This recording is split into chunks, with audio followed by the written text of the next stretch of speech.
Perhatikan, ini adalah pemuda dengan penampil sederhana di depan kita. Dia bahkan menghabiskan 8.000 yuan untuk membeli sebuah kontainer secara online.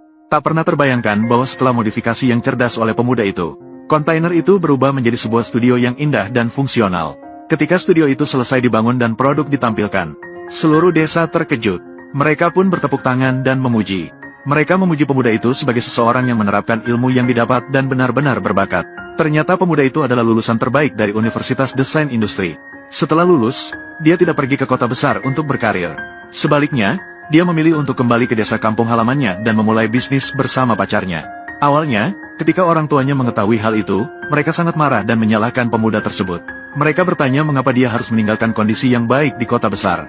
Mengapa dia bersikeras kembali untuk berwirausaha, apa yang bisa dia capai di desa. Mereka bahkan sangat marah sehingga tidak memberikan sepeser pun kepada pemuda itu. Namun, pemuda itu tidak menghiraukannya dan merasa bahwa orang tuanya berpikir picik. Dia tetap berpegang pada pendiriannya. Beruntung pacarnya sangat mendukung pemuda tersebut. Dia tidak hanya mengeluarkan tabungan yang dikumpulkannya selama bertahun-tahun sebagai modal usaha untuk pemuda itu, tetapi juga secara langsung membantu pemuda itu dalam membangun. Kita bisa lihat, dia mulai dengan menggunakan lem foam dan papan busa untuk merekatkan dinding dan atap. Dengan cara ini mengisolasi suhu dingin di musim dingin dan suhu panas di musim panas. Kemudian dia akan membangun kerangka pintu besar di depan pintu dengan papan kayu.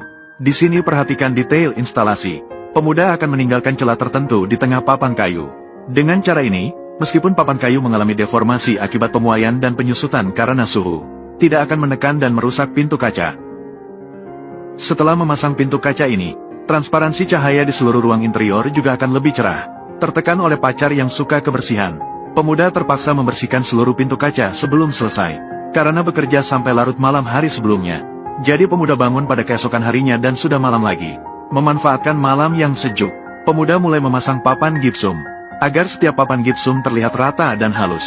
Setelah memotong dengan baik, dia dengan teliti mengikat papan gipsum ke kotak menggunakan skrup. Dan panjang setiap skrup juga pas.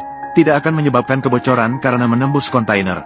Pacar, saat melihat pemuda begitu bekerja keras, juga tidak tidur untuk membantu pemuda. Seperti yang dikatakan, pria dan wanita bekerja sama tidak merasa lelah. Setelah keduanya dengan sepenuh hati memasang papan gipsum di dalam, pacar keluar untuk memasakkan makan malam bagi pemuda. Hanya dia yang tetap di luar untuk melanjutkan pemasangan. Namun pemuda itu juga tidak asal-asalan. Bagian detail sambungan papan gips, dia menggunakan strip plastik untuk mengikatnya. Melihatnya seperti ini, juga sedikit terasa seperti rumah yang didekorasi sederhana. Istirahat sejenak, pemuda itu pun melanjutkan mendempul. Untungnya, dia pernah bekerja renovasi di tempat konstruksi selama liburan musim panas. Teknik mendempul yang diajarkan tukang senior tidak dia lupakan sedikitpun. Pertama,